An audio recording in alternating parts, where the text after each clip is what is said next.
Desire nyo ba talaga makatapos? Sigurado yun. Kasi ang Diyos, pag desire mo, at ang naglalagay po ng desire ng ating puso, ang Diyos mismo. Hindi ikaw. Kasi may paggagamitan sa iyo si Lord. Kaya inilagay sa puso mo yan. So lahat ng mga iniisip natin, may dahilan yan. May purpose yan. Kung inilagay sa iyo ni Lord na balang araw, pagpapalain ka, plano ni Lord yan sa iyo. Paano kang bibiyo? Kaya ang sabi rito, whatever you ask God, sabi niya, God will give it to you. Andiyan ba? O, yun o. Biro mo yan. Grabe ano. Now, bakit ibibigay? He is sitting at the right hand of the majesty on high. Waiting for you to ask. Naghihintay lang pala si Lord na humingi ka. Hindi naman pala ikaw yung kumbaga, siyempre ang Diyos bagamat nakahanda siya lagi. Isipin niyo ang kapangyarihan ng Diyos.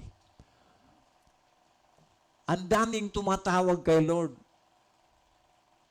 Hinihintay niya yun.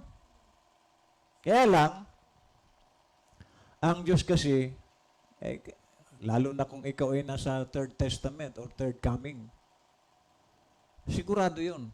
Kaya lang, may rin ang Diyos. Ayusin natin ang buhay natin. Iayos natin kasi hindi natutuwa. Kahit anong simba mo, kung meron kang ginagawang mali, hindi natutuwa si Lord. Tandaan po natin yan.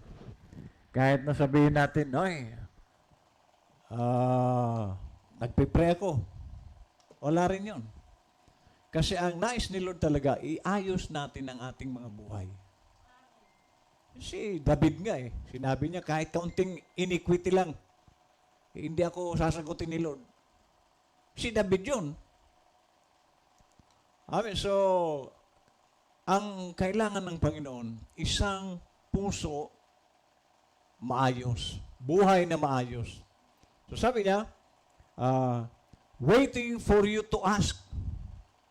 Even now, whatever you ask God, God will give it to you. Kahit anong hingin mo. So yung testimonyo kanina, natuwa nga ako dahil ang gaganda ng testimonyo nga ako. Kasi, iyon po ang totoo.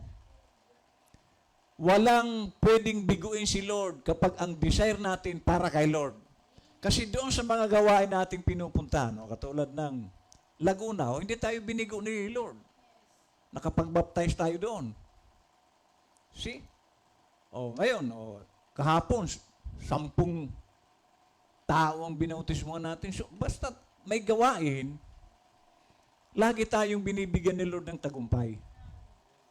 Biro mo 10 kaluluwa na naman ng nilinis ni Lord kahapon. So sabi niya, God will give it to you. Sino itong you? Ikaw. Tayo. Na ano man daw ang ating hingiin, ibibigay ito sa atin. Don't the Bible say, He's sitting at the right hand of the majesty? Who is the right hand? Not a hand. Like man, hindi po yun right hand ng kanang kamay. Kasi si Lucifer, kanang kamay ng Diyos yan. Doon, hindi yun. Hindi ganong klaseng kanang kamay. Sabi niya rito, anong klase? It's the power. The right hand of power. So yung right hand of God, right hand of power. Pag sinabing power, ay marami pong sakop yun.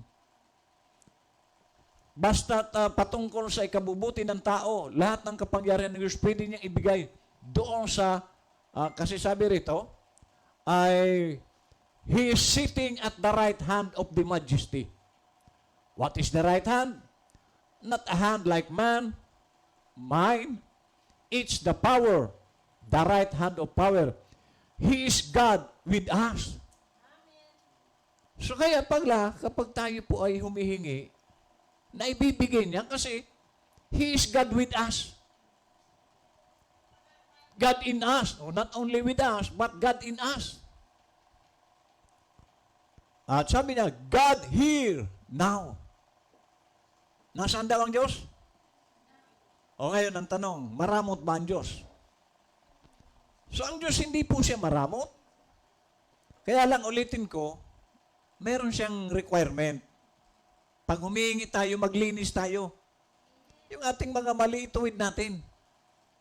Kasi kapag hindi mo na ituwid ang mali mo, tataka ka, bakit hindi ako pinakikinggan? Yes, ganun po si Lord. Pero once na ayos na natin ang ating mga buhay, tingnan mo, ikaw ang hahabulin ng blessing. God here now, the right hand. So pag sinabi palang right hand, parang ganito, right hand ko ito, hindi naman ako nilalayuan. Kasama ko yung right hand ko eh. At may power pala ito. So yung right hand of power, dahil ang Diyos ay kasama mo, kaya sabi niya, humingi ka. Hinihintay lang yung paghingi mo. Ha? O, hindi pa po ito ang ating misaya. Inaano ko lang yung testimonyo. The right hand, ever living present right here.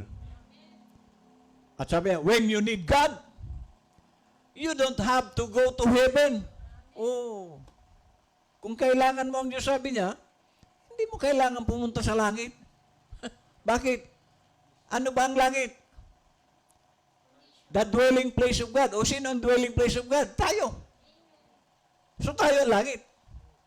So paano mong pupunta pa ng langit, ikaw na nga yung langit eh. At nandyan siya, nakaupo. He's right here with you. Right hand of the power of His majesty. Sitting here. Not there. Here. Saan nakaupo si Lord? Dito. Sa ating mga puso. Kaya paghingi mo, madali. Alangan naman hindi niya marinig yung prayer mo. Nandyan siya. Ngayon kung wala dyan, baka hindi nga marinig. Kasi sabi ni Isaiah 59:2, may pader. Para yung prayer mo hindi niya marinig. Kapal na pader siguro nun. Biro mo. O, di ba? O, diyan sa kabila, baka hindi tayo naririnig diyan kasi may dingding na pader. Amen. So, yung prayer ng isang unrighteous, may pader. Hindi niya yan maririnig.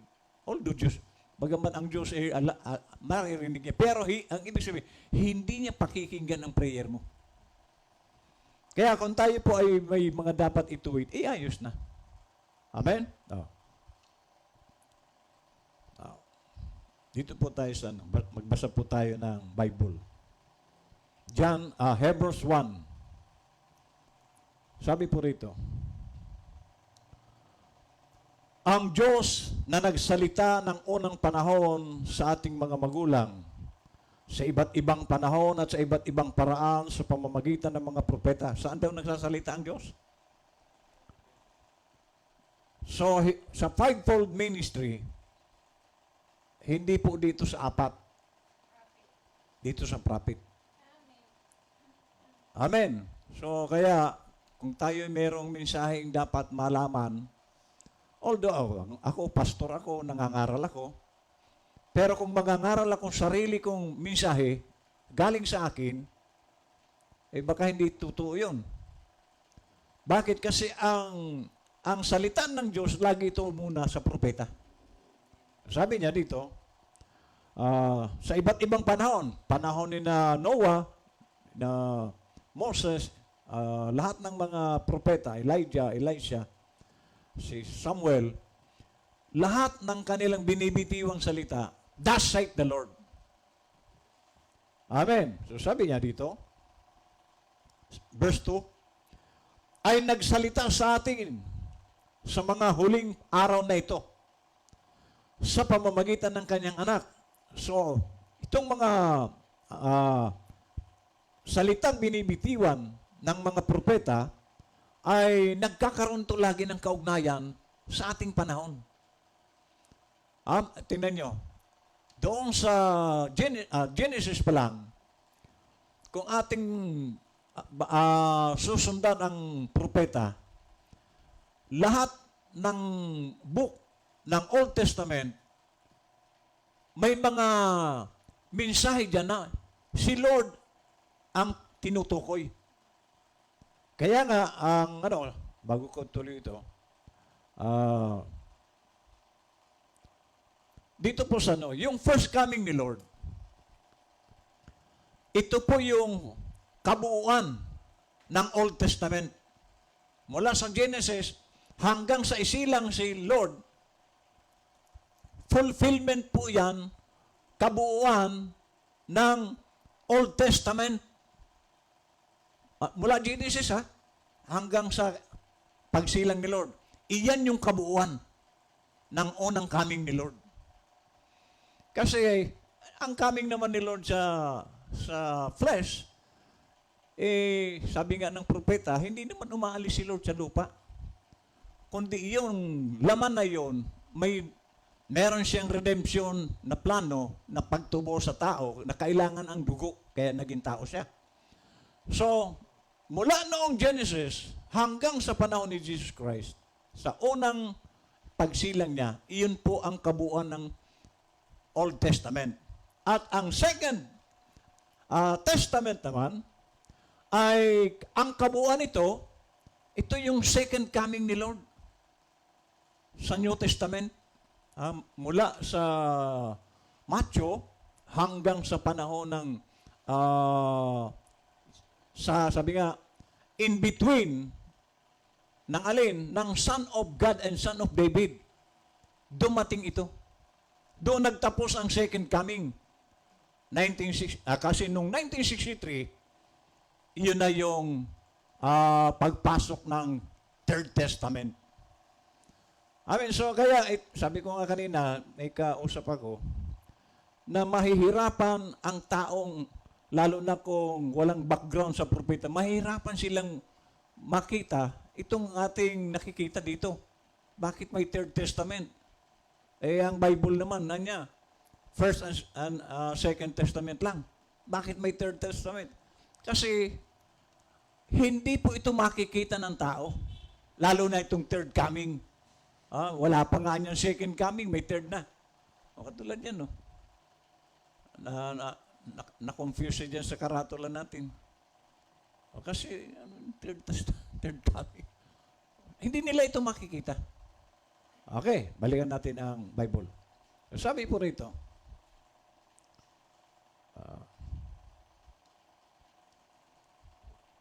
verse,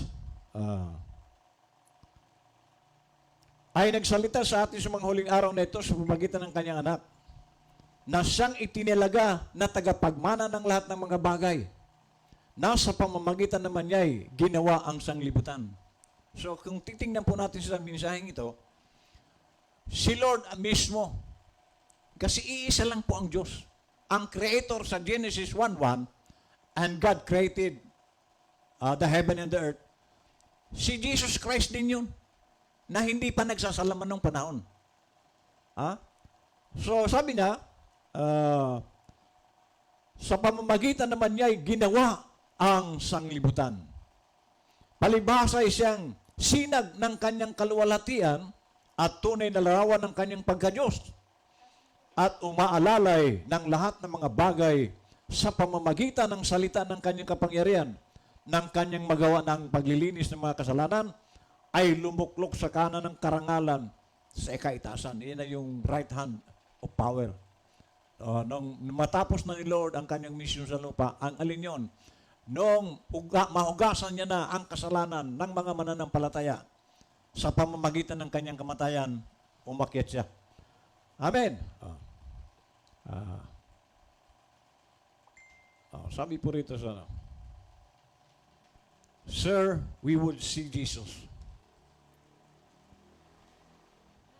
Sir, we would see Jesus. Sabi po ng prophet. When I seen what those men and women went through with back there and see, to maintain this same gospel, And when they preach this same gospel, the same thing that happened in the Old Testament, now,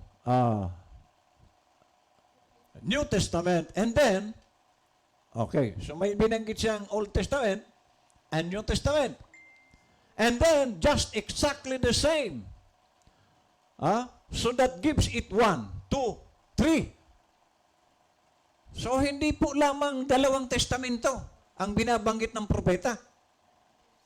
Amen. So, sabi niya, kasi hindi ang witness, sabi niya, so that gives it 1, 2, 3 witnesses. Every word is established. So, hindi ma-establish ang testamento kung dalawa lang. Ma-establish ito pag tatlo. The same God that built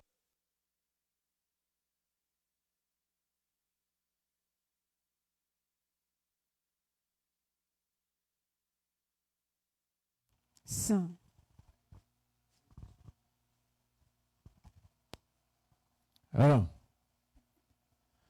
sabi po rito, every word is established. The same God that dealt with the old prophets, dealt with the apostles, and dealt with the pre-Nicene brethren. And here, He is today, dealing the same way with His people. So, kung paano nakapag-deal ang Diyos sa Old Testament prophets, ganon din sa Second Testament, ngayon, ganon din. Nabanggit na yung dalawang testamento.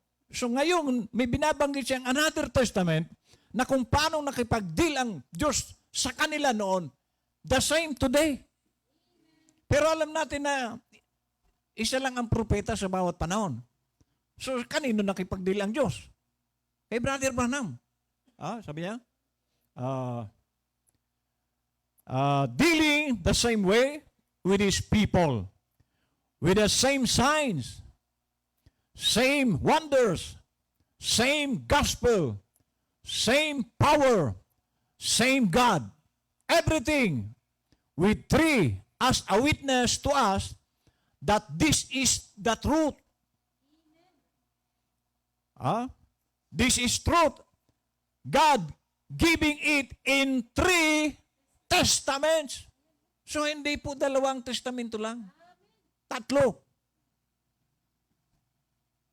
At ito po yung, kasi hindi, ang testamento, katulad ng sabi ng prophet, noong panahon, ang New Testament ay Old Testament. Yan po ang New Testament. Kasi wala pang second. So new yung old. Hindi pa yan old noon. Pero nung dumating si Jesus Christ, at naisulat yung mga aklat ni Mateo, ni Marcos, ni John, patapos yung mga gospel na sinulat din ni Pablo, ni na John the Beloved. Okay. So, Second Testament yun, pero wala pang sumusulat. Pero sa panahon ni Luther, sabi ng prophet, doon sinulat ang pangalawang testamento. So kaya yung New Testament noon naging old. So ngayon, ang testamento ngayon, yung Third Testament na mensahe ng propeta, wala pa sumusulat. Nakasulat ito pero hindi, kung tatagal pa siguro ang mundo, baka idugtong na rin ito sa Third Testament, sa Second Testament. So magiging 3 na yung libro. So, ang ano dito, ang pinatutunayan dito ng prophet na ma-establish ang word sa 3. Kaya, hindi pwedeng First, Second Testament lang. Kaya sabi niya, God giving it in 3 testaments. That history is. Amen. Okay. Dito po tayo sa ano.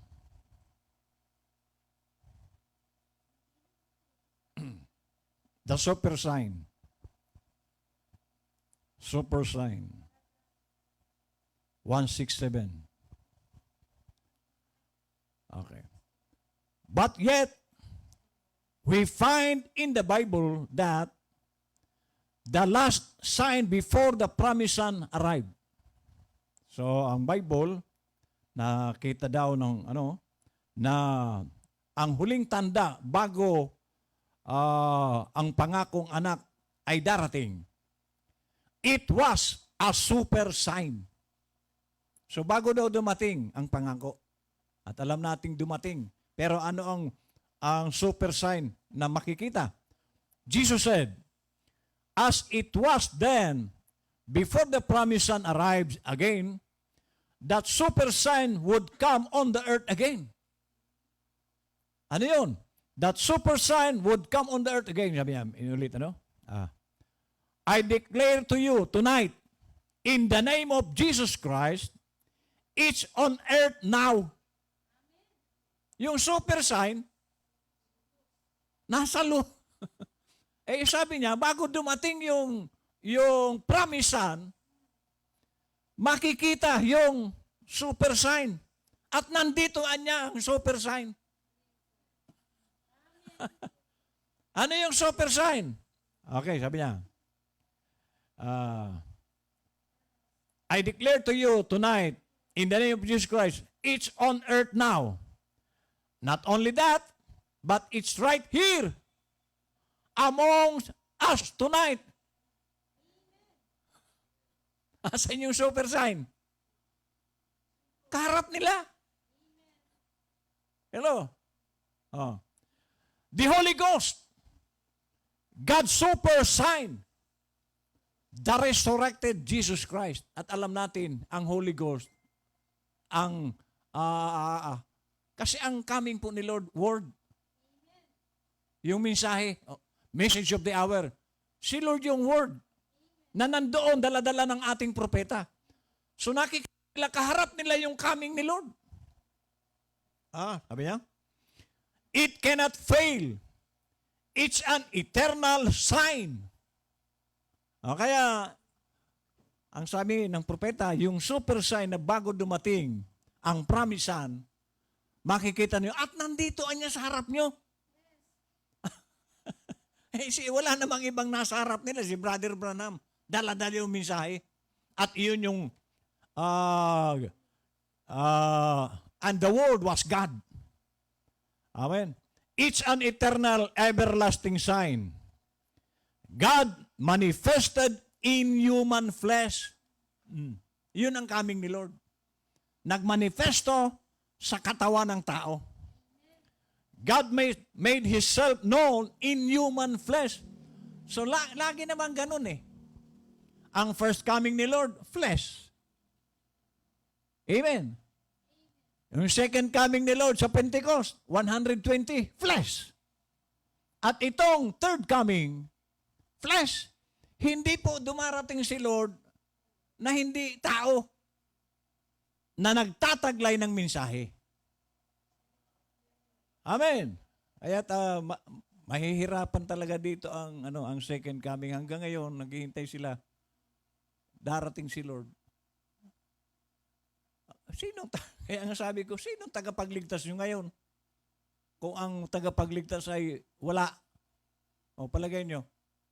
Lalo na ngayon, ang aksidente, scramble na. Hindi na paisa-isa. Minsan, nagkalat yan ang mga sasakyan sa karsada. Bungguan. Yung tagapagligtas mo, kung wala pa pala, hinihintay mo, kawawa ka naman. Kawawa po yung mga taong naghihintay ng tagapagligtas. Nandito naman.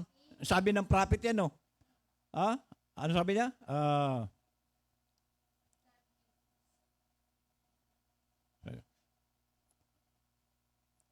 I declare to you tonight, in the name of Jesus Christ, it's on earth now.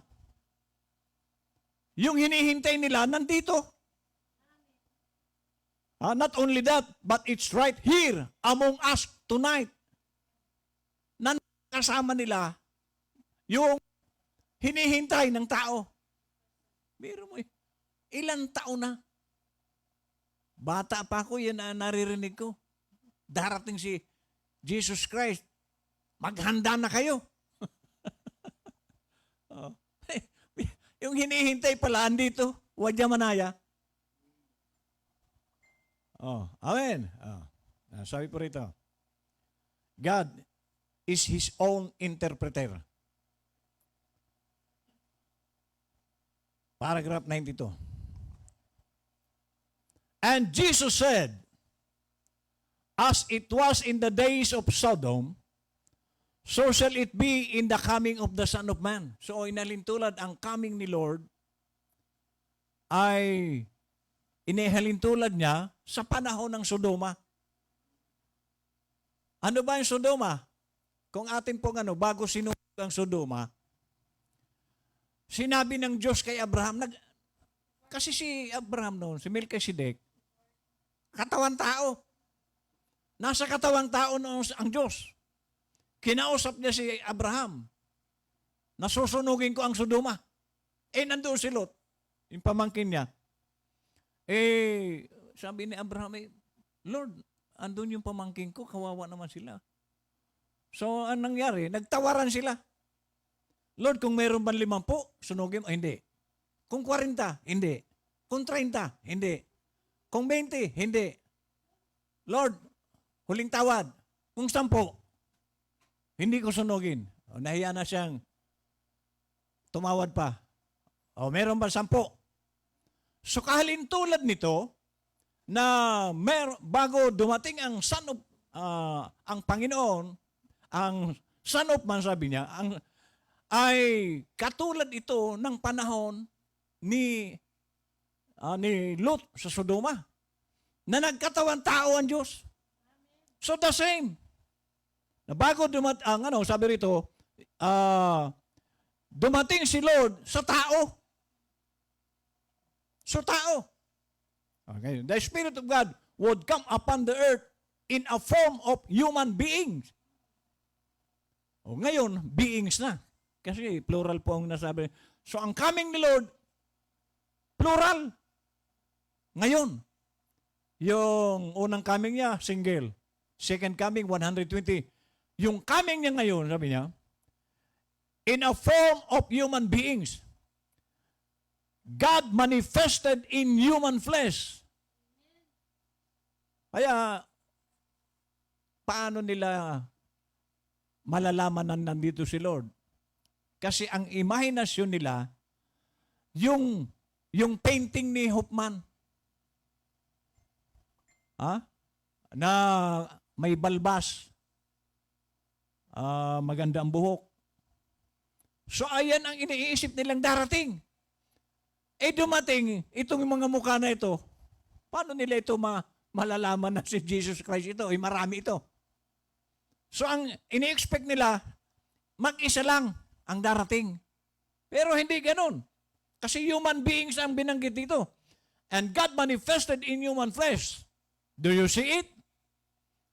Makikita nyo ba yan? And would do the same thing that God did in human flesh at Sodom. Nagkatawang tao ang Diyos noon. Amen? Remember, they were waiting for a promised son. And right after that, the promised son came. Katulad ng prophecy ni Isaiah, ipapanganak ang Messiah. Naghihintay sila. Kanilang dahilan kung bakit hinihintay nila ang Messiah, kasi ang kanilang paglasa sa larawan sa darating isang hari. Kasi nabanggit nga naman king. Isang hari na may maraming sundalo at ililigtas ng Panginoon ang Israel. So ang hinihintay nila, isang matikas na hari na maraming sundalo. Para daw mapuksa nila lahat ng kaaway. Amen. Ang dumating, ipinanganak sa sabsaban. Pagkatapos ng lumaki na, ang aral, ibigin nyo ang inyong kaaway. Naku, hindi ito. Paano tayo maililigtas nito? Marami tayong kaaway. Ang turo nito, ibigin ng kaaway. So, kontra ito sa ating nais. So, hindi nila tinanggap si Lord. Na yun na yung hinihintay nila. So, kaya nalilito ang mga tao sa paghihintay ng Panginoon kasi iba ang nasa larawan ng kanilang utak. Pero tayo, salamat sa Diyos, na ang kaming pala ni Lord ngayon, tayo. Amen. So, matindi po itong propeta. Salamat tayo sa propeta, sa Diyos na may propeta tayo. Ay sabi niya, that was the last sign that Sodom and Abraham's group saw before the promised son arrived. Did you notice that? And now, the church spiritual has come to that hour. Ayun. Sa atin nangyari ngayon. Oh. Tanong, yung second coming ba, paniniwalaan tayo na tayo yun? Hello, ang dami nyo naman ng Lord. Ay wala kang magagawa ang coming ni Lord. Bakit? May imposible ba sa Diyos? O kung dumating si Lord, ang gagamitin niyang katawan, bilyon. Hindi kaya? Eh, ang laki ng Diyos. Amen. Oh. I have heard, but now I see. 1:13. 65 ito. Now Jesus promises here that in the last days, the Son of Man will be revealed again to that same type of group, the royal seed of Abraham. So magre-reveal kanino? Sa katulad ng mga naunang mga mananampalataya. Mga bughaw na bini ni Abraham. Just before the fire falls, remember, the church never received any more witness. Abraham and them didn't. The promised son that they were looking for was brought right away after that. And the church is looking for the promised son. He will come right after the days of this ministry. He will be revealed from the heavens. Now, we see it too plain. So ang mga mananampalataya, nakikita na tayo. Malinaw na sa atin ang mga naganap at nagaganap ngayon. Bakit? Meron tayong mata, ang propeta. Kaya kung walang propeta, hindi rin natin ito alam. So, salamat sa Diyos na binigyan na tayo ng agila. Amen? So, ngayon, malinaw na merong Third Testament, may Third Coming, at ang coming ni Lord, ito na. At sabi kanina, hindi mabibigo ang Diyos sa kanyang plano.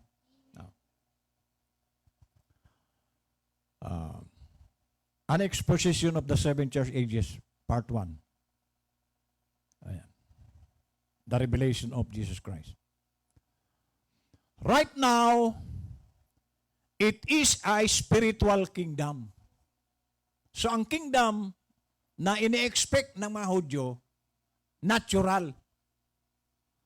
Yung ulitin ko, may palasyo, may pistahan, may kainan. Pero, ang kingdom na itinatag ni Lord sa atin, spiritual kingdom. Walang armas. Walang sibat, walang baril. Dahil spiritual kingdom. It is not of this world system. Even as we are not of this world. So ang kingdom ni Lord, hindi pakasanlibutan. Kaya kung tayo'y nagmamahal sa sanlibutan, tulad ng madalas kong sabihin, lahat ng bisyo, kay Satanas po yan. Hindi ka makakapasok sa kingdom ni Lord. Kung hanggang ngayon, nagtatagay ka, nagsisigarilyo ka, hindi ka papasok doon.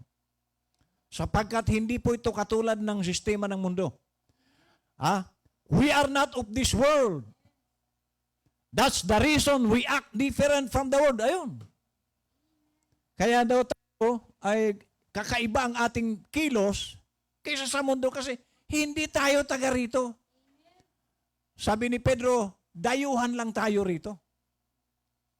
So kaya ang ating mga kilos, kakaiba. Ang ating damit, kakaiba.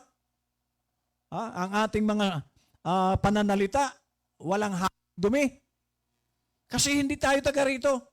Meron tayong pinanggalingan. At sabi niya rito, our citizenship is in heaven. We reflect the spirit of the world of our rebirth where Jesus is the King.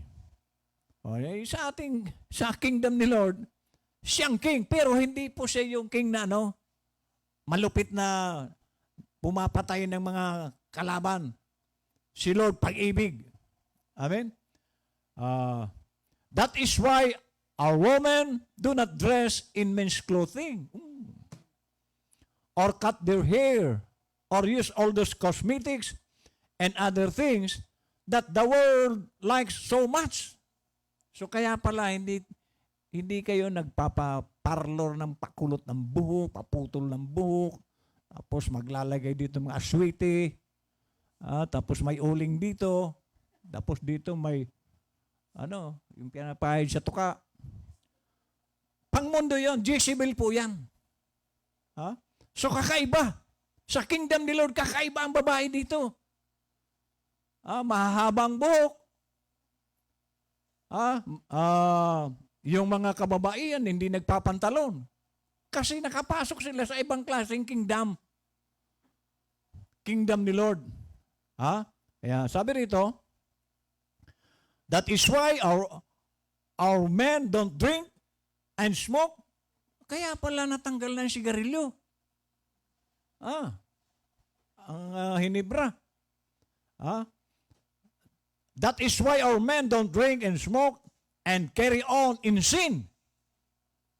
Our dominion is the dominion over sin, and it is enforced through the power that is in the Spirit of Christ that indwells us. Every kingdom on earth is going to be torn down, but ours will remain. So itong buong mundo, babagsak ang lahat ng kaharian dyan. Isang kaharian lang ang hindi. Ang kaharian ni Lord na kinalalagyan natin. Yan po ang pagkakaiba. Kaya napakapalad ng taong nakapasok dito. Amen? Yung hinihinti nilang kingdom, hindi yung darating. Kasi ang kingdom dito sa lupa naglalaban-laban.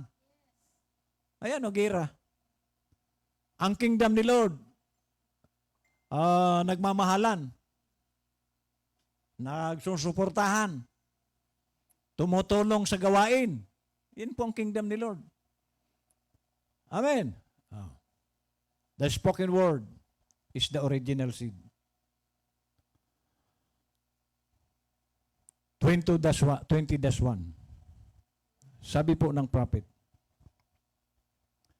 my mission that I believe that God has called me for, I have to say some personal things today. Because that's what I told you I do. And tell the world, my mission, I believe, to the earth is what? Is to forerun the coming word. So ang coming, the coming word which is Christ. So ano ang coming ni Lord? Word. Si Brother Branham ang forerunner. Pero ang sabi niya, ang coming ni Lord, word. Sabi ko nga doon sa kausap ko kanina, Brother Aldrin, si Lord kako, nasa word siya. Diyan siya nananahan sa word eh. Siya kasi yan. Sabi niya, is to forerun the coming word. See, the coming word which is Christ. Sino yung word? Si Christ. And Christ, in Him, has the millennium. So, ibig sabihin, hindi mararanasan ng tao ang millennium kung wala si Christ. Sapagkat nasa kay Kristo pala ang millennium. Na kung saan, although, ang tinutukoy kasi dito ng propeta, yung millennium na hinihintay ng tao, si Lord John. Hindi ka magkakaroon ng millennium kung wala si Kristo sa buhay mo. Kung merong first millennium, katulad din na Solomon, kaya nagkaroon ng millennium doon dahil kay Kristo. Yung millennium natin ngayon, si Kristo rin. At kung merong darating pang millennium, si Kristo. Dahil hindi mo matitikman o mararanasan ang millennium kasi ang millennium is rest. At ang rest, sabi ni Jesus Christ sa Matthew 11:28, yung lahat ng napapagal, o sino yung napapagal, problemado, pumunta sa akin. Bibigyan ko ng kapahingahan. So ang kapahingahan, si Jesus Christ. So ang millennium, si Jesus. And Christ in Him has the millennium and has everything right there because He is the Word. So ang millennium natin, yung coming Word. At tayo ngayon nagpipista sa message of the hour ng ating propeta. Amen. The bridge between the seven church ages. 105-3. Sa 254 sabi niya. And here, He is as a mediator on the altar. Just a little longer until there's more has to suffer like you. But now, He comes from here at this last seal. He's no more mediator. Yan po ang nakakatakot. Dahil kung mediator pa si Lord, pag nagkasala ka, mamamagitan siya. Ngayon, sabi niya, hindi na siya ngayon mediator. But now He comes from here at this last seal. He's no more mediator. He's king now. Hello. Parang sa natural dito sa atin, ang mga legislative gagawa yan ng batas. Pero kung hindi yan pirmahan ng presidente, no effect. Walang epekto yan. So, nasa kamay ng presidente ang pagkakaroon niya ng effect.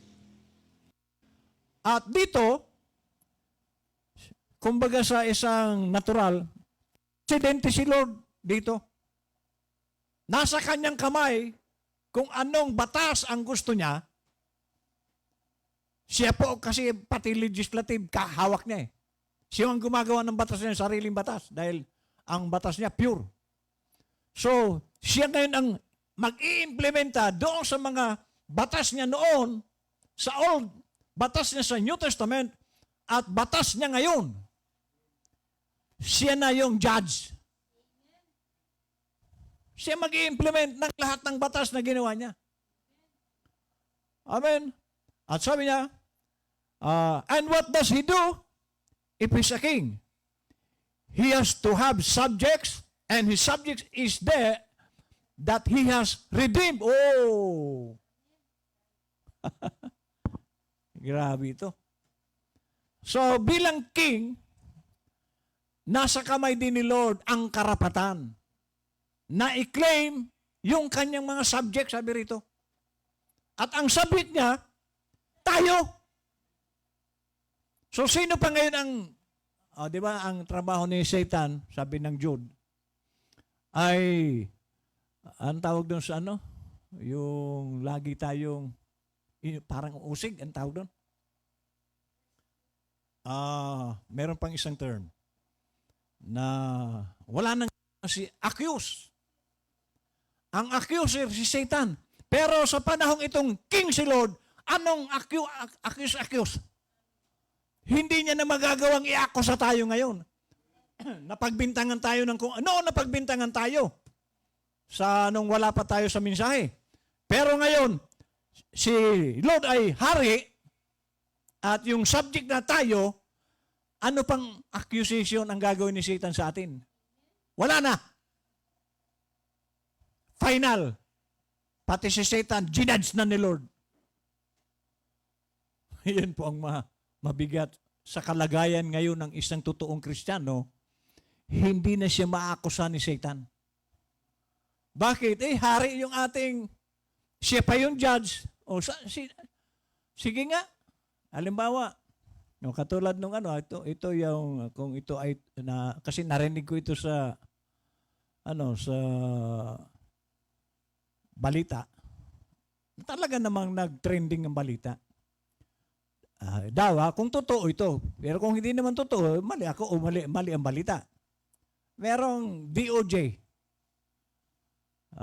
Siya ang head ng DOJ. May kaso yung anak. Droga. Hinuli. O nakawala. Paano mo sila ang may hawak ng batas? So dito, si Lord ang may hawak ng batas, siya ang judge. Sinong mag-aakusa sa atin? Ayan po ang kagandahan kapag totoo ka. Noon naakusa na tayo. Nagkasala si Adan at Eva, nadamay tayo. Ngayon, paano niya pa tayo may dadamay? Amen.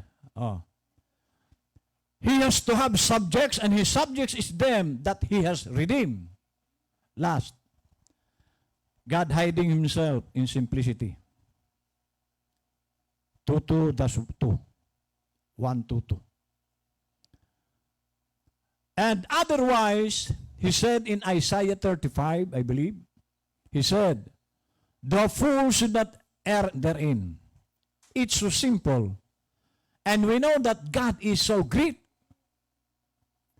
Till we expect it to be some great something. And we miss the simple thing. Kaya pala, nahihirapan ang taong maunawaan ang salita kasi si Lord, ayaw niya yung ng dakila. Nandoon pala si Lord sa mga simple. Halimbawa, sina Pedro. Ano ba sina Pedro? Mangingisda. Hindi pansin ng tao. Kaya hindi nila makikita na itong mga tao, sina Pedro, mga alagad ng Panginoon, ay pwedeng gamitin ng Diyos. Ang alam ng kasi ang mga Parisiyo ay ang gaganda ng mga bihis niyan. Ang lalaki ng mga simbahan niyan. Sina Pedro, mga mangingisda lang. Yung iba, farmer. Pero doon pala si Lord sa mga simpleng tao. Kaya pala mga pinili ng Diyos, karamihan hindi nag-aral. Parang si Brother Branham, grade 7. Grade 7 is first year, di ba? Ano ang alam ng first year? So ang mga kadalasang pinipili ng Diyos, yung mga hindi nag-aral. Parang kasama ako ron. Ano natapos mo, Pastor? Electrical, engineering. So kaya hindi ito makikita ng mga tao dahil nandoon si Lord sa mga simple. So hindi talaga ito makikita. Kasi ang Diyos nga naman, creator, pagkatapos nandyan lang pala. Naalala ko nung yung isang na pagkamalan Diyos. Bata na pagkamalang Diyos. Bakit? Kasi yung bata pumunta sa putikan, sa pusali, sa imburnal. Sabi nung nakakita, Diyos ko, anong ginagawa mo dyan? Tinawag niya pang Diyos, Diyos ko, anong ginagawa mo dyan? Hello? So ang Diyos po nandun na sa mga simple. Sa hindi mo inaakala. Yung mga bagay na akala mo, wala. Nandoon pala ang Diyos. Katulad natin mga simpleng tao. Amen. It's so simple, and we know that God is so great, till we expect it to be some great something, and we miss the simple things. Yun po ang hindi nakikita ng tao. Na sa akala nila, anong gagawin ng Diyos dyan? Oh, yung church dyan sa Bukig, malayan. Tingnan nyo yung church dyan. Oh, yung bubong, baluktot na. Ha? Wala ang Diyos dyan. Sa tingin mo lang sa labas, pumasok ka, may aircon dito. Amen. So, kaya ang tingin ng sa atin, hindi tayo totoo kasi yung mga simbahan nga naman, ang lalaki. Nakabarong Tagalog yung laging mga dumadalo. Mga ka-Amerikana. May pamada. Dyan na niya sa Bukig, wala dyan. Walang Diyos dyan. Kasi ang ini-expect ng tao, ang Diyos nandoon sa malalaking simbahan. Pero sabi ng prophet, ang Diyos nandyan sa mga simple. Sa mga hindi inaakala ng tao. It's so simple. Kaya sabi niya, and we miss the simple things. We stumble over simplicity. That's how we miss God. Doon tayo natitisod sa mga simpleng bagay. Hindi raw tayo maniwala na pwedeng gamitin ng Diyos ang mga simple na tao. Okay, sabi niya, that's how we miss God, is by stumbling over simplicity. God is so simple until the scholars of these days and all this miss Him a million miles. Because in their intellects, they know that there's nothing like Him so great. But in His revelation, He makes it so simple, they go plumb over the top of it and miss it. Hindi talaga nila ito makikita. Kasi ang pananaw ng tao, dakila, malaki ang Diyos. Great ang Diyos. Bakit mag-ano ang Diyos dyan? Mga simpleng tao lang yan. Mga walang kwintang tao yan. Pero sabi ng prophet, nandyan ang Diyos sa mga hindi mo inaasahan. Amen. Okay. So, purihin ang Diyos sa gabing ito. Sana may napulo tayo. At sa mga nanonood po, gusto ko pong batiin ang mga kapatiran sa Bicol, kina Pastor Joy, Pastor Mulo, at sa lahat ng pastor, Pastor Charles, Pastor Nilo, Pastor Pido, God bless.